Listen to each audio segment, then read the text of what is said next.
Hi అండి, అందరు ఎలా ఉన్నారు? ఈరోజు మా స్పెషల్ రెసిపీ వచ్చేసి రస్మలై.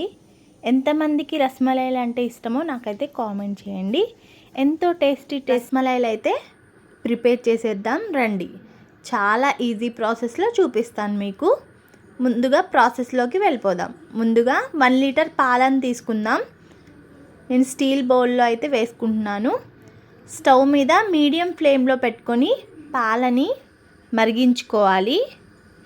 చూసారు కదా, మరిగిన పాలల్లో నేను కొంచెం నిమ్మరసం వాటర్ని యాడ్ చేసుకొని కొంచెంగా యాడ్ చేసుకుంటున్నాను.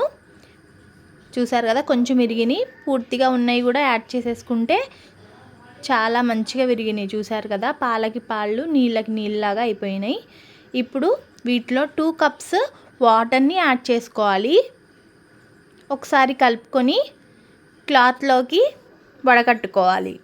2-3 సార్లు వాటర్ వేసుకొని క్లీన్ చేసుకొని వాటర్ మొత్తం రిమూవ్ చేసుకొని పక్కన పెట్టుకోవాలి. ఇప్పుడు వేరే ప్యాన్లోకి పాలు వేసుకోవాలి.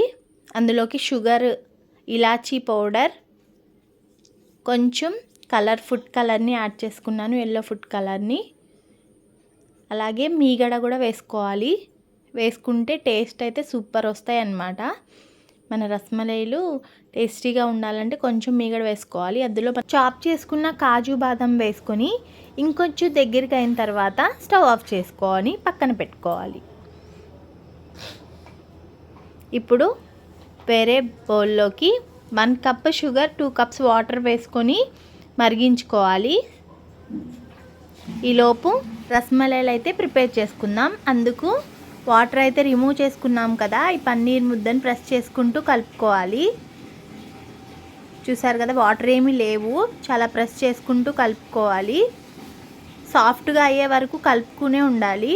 ఇంతకుముందు నేను చూపించాను కదా రసగుల్లాలు, అలాగే మనం ఒత్తుకుంటూ కలుపుకోవాలి. సాఫ్ట్గా అయిపోయే వరకు కలుపుతూనే ఉండాలి. చూసారు కదా, చాలా వరకు సాఫ్ట్గా అయిపోయింది. 10 to 15 మినిట్స్ వరకు పడుతుంది కలుపుకోవడానికి. ఇప్పుడు చిన్న చిన్న బాల్స్ లాగా ప్రిపేర్ చేసుకోవాలి.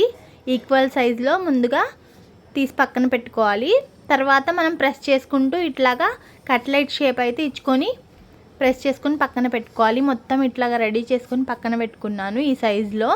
ఇప్పుడు మనం మరుగుతున్న షుగర్ వాటర్లోకి వేసుకోవాలి. చూసారు కదా, వేసుకొని మూత పెట్టుకొని ఉడికించుకోవాలి. చూసారు కదా, కొంచెం డబల్ సైజ్ లాగా అయినాయి. సైజ్ అయితే వాటిని వేరే వైపుకు టర్న్ చేసుకోవాలి. మొత్తం ఇలాగ టర్న్ చేసుకొని మళ్ళీ ఇంకో 10 మినిట్స్ పాటు ఉడికించుకోవాలి.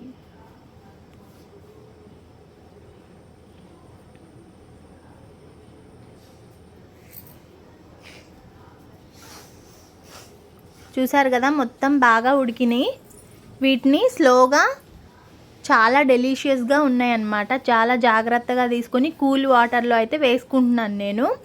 మొత్తం కూల్ వాటర్లో వేసుకొని కొంచెంసేపు పక్కన పెట్టుకోవాలి. ముందుగా రెడీ చేసుకున్న పాలని ఒక వెడల్పాటి బౌల్లోకి వేసుకొని పక్కన పెట్టుకోవాలి. రస్మలైలు అయితే ఇప్పుడు వాటర్లో నుండి స్క్వీజ్ చేసుకొని పాలల్లోకి వేసుకోవాలి. అన్నీ కూడా ఇలాగే స్క్వీజ్ చేసుకొని పాలల్లో వేసుకోవాలి. చాలా జాగ్రత్తగా ఒక్కొక్కటిగా తీసుకొని వేసుకోవాలి, లేదంటే విరిగిపోతాయి అన్నమాట. పాలల్లో మునిగే విధంగా వేసుకోవాలి. తర్వాత స్పూన్తో రసగుల్లాలన్నీ మునిగే విధంగా స్పూన్తో వేసుకోవాలి పాలన్నీ. చూసారు కదా, మొత్తం వేసుకొని 6 అవర్స్ పాటు ఫ్రిడ్జ్లో పెట్టుకున్నాను. చూసారు కదా, ఫ్రిడ్జ్లో పెట్టుకుంటే ఎట్లా అయిందో, మిగడగా కనిపిస్తుంది. చాలా బాగా సాఫ్ట్గా అయిపోయాయి కదా. ఇప్పుడు ప్లేట్లోకి సర్వ్ చేసుకోవాలి. ఎంతో సాఫ్ట్గా ఉండే రస్మలైలు అయితే రెడీ అయిపోయాయి. మీరు తప్పకుండా ట్రై చేయండి. ఎలా వచ్చిందో నాకు కామెంట్ చేయండి. నా ఛానల్ని సబ్స్క్రైబ్ చేయండి.